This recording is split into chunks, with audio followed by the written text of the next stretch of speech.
Alright, so here we're going to talk about how to tune and configure and set up an ADF on the G1000, and then how to home toward the station using that ADF information, and then we'll talk about how to track inbound and outbound using the ADF on the RMI/HSI that we have on the PFD here.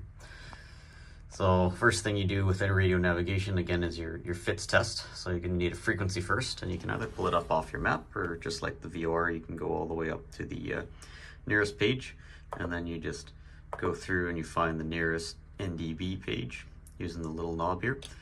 And then once you find it, you just scroll all the way down, all the way up, whatever you need, find your NDB, and then in our case we'll use the Niner Gulf NDB. Its frequency is 405.0. So that's convenient. So now we got to go to the ADF page on the G1000. If you're flying inside the airplane in the 182, we have a separate box that you would put this frequency in, but in the sim we don't have that separate box. It's this little soft key here. So you hit ADF DME. Then we're going to tune in 405 using the little guy to type. Let's go 405, enter to accept, and then enter one more time to activate it. And then there we go. So now we have it tuned in. Now we have to identify it, and the way that we're going to do that is by going hit the ADF inside the comm panel so that we can listen to it. And then in theory you would hear Morse code. You may or may not hear it. I doubt that you will in the sim, but you would essentially listen for Morse code and then identify the station that way. In order to test the ADF, you won't be able to do it in the sim, but basically take any ADF box and then you switch to the antenna mode. And that should take the ADF needle and turn it like 90 degrees relative bearing. And that's just checking that the needle's not stuck. Because we're inside the sim in the G1000, there'd be no point in testing that because needles can't get stuck if they're inside a computer screen. So we can't really test it, but you would if it was a conventional ADF. Now we have to set it, which we can't really set an ADF, but we can set it up to see the ADF inside the G1000. So I'll get rid of this little ADF box over here. The way that we're going to see the ADF info is by using what's known as a bearing pointer, and this is just a pointer overlay on the HSI that I can put. I can do it for an ADF, and I can also do it for a VOR or a GPS waypointer, or basically whatever I want. We're going to use the ADF today, so we'll go into the PFD menu, and we'll go bearing 1. You could set it up as bearing 2 if you want, but we just need 1 right now. So bearing 1, and then I'm going to cycle through. So right now we're at nav 1, that's not quite what we want. GPS, also not what we want. ADF, there we go, and then we got 405, and then we have it a little blue marker right here set up to show the ADF information.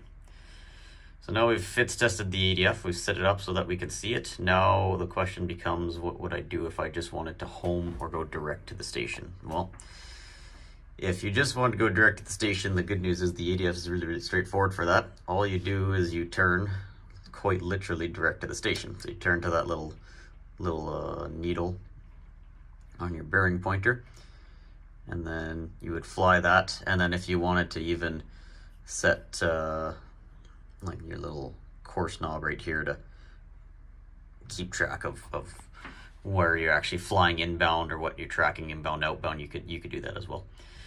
So you basically turn it, and then you'd fly that ADF inbound, just flying the head of the needle. If you had any wind, you would correct for it, using the same way that we're going to use to track inbound and outbound, shown in a sec here. And then when you cross the station from a to to a from flag, right, we don't have flags on an ADF, instead of seeing a flag flip, you're going to see a needle direction change. It'll like very, very quickly switch 180 degrees, and then you'll be flying off the tail of that blue needle as opposed to the head. That's how you'd go inbound. But more practically, what if I wanted to, let's say, intercept an inbound track of 210? Say we got a whole clearance for an inbound track of 210 into the ADF into Sundry. So I'll put this little pointer here just so that you can see where my desired track is. All right, so my desired track is right there. And just like when we were talking about inside the How to Understand ADS video, if my needle is to the right, imagine that my CDI would also be to the right. So in this case, you know, if you had a GPS, you want to track that outbound, your CDI was over here, you would pick a heading somewhere between 210 and 90 degrees of that, which would be like 120-ish.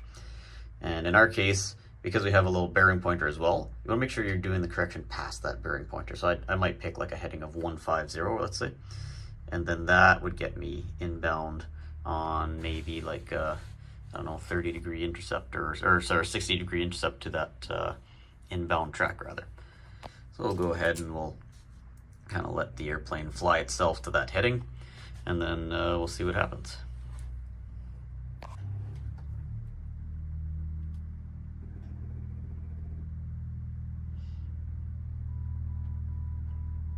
And there's the Morse code that I was talking about.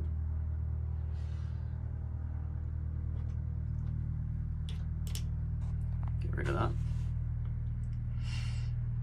Okay, so I've kind of accelerated the turn a little bit, and then we're level on a heading of 150, and we're going to try and track that. So I'll speed it up just a tiny bit, and then you'll see kind of where the blue arrow moves.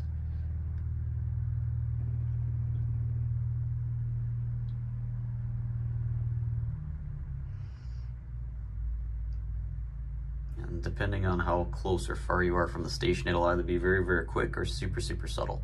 So this is about 8 times the speed, and it's still barely moving, but it's slowly coming in now. So we'll slow it down just a tiny bit, and then I'll turn inbound once I have it centered, like such.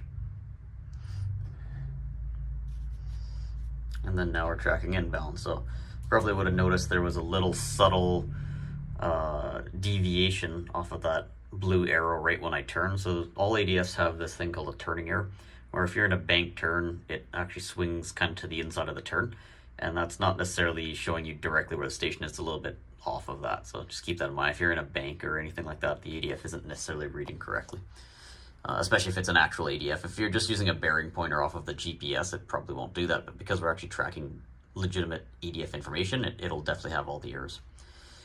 All right, so now we are relatively inbound on the 210 track inbound, and the little blue bearing pointer is a little bit to my right. So I'll assume my CDI, let's say if we had one, would also be to the right.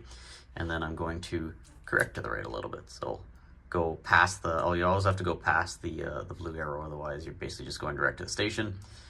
And we'll go correct like that. Eventually the blue arrow will come in. I might try a little bit more steeper intercept. I'll fly that for a tiny, tiny bit. And then now we're centered, so we go back on there.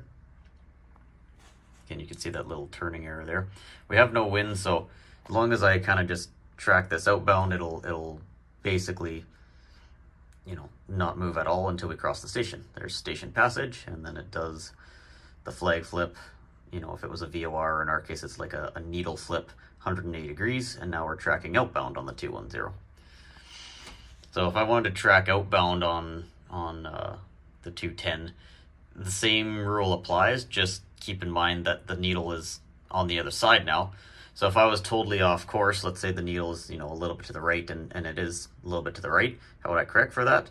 Well, I would go in that direction. I'd go a little bit to the right, like such, and then I'd wait for it to center, and then I would go back onto the 210, or in the G1000, you can also have, if I put wind in, for example, you'll have a little diamond that'll pop out one way or the other.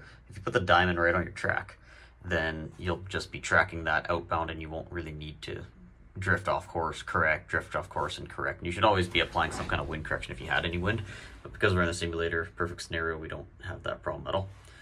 So that is how you track and intercept ADFs inbound and outbound.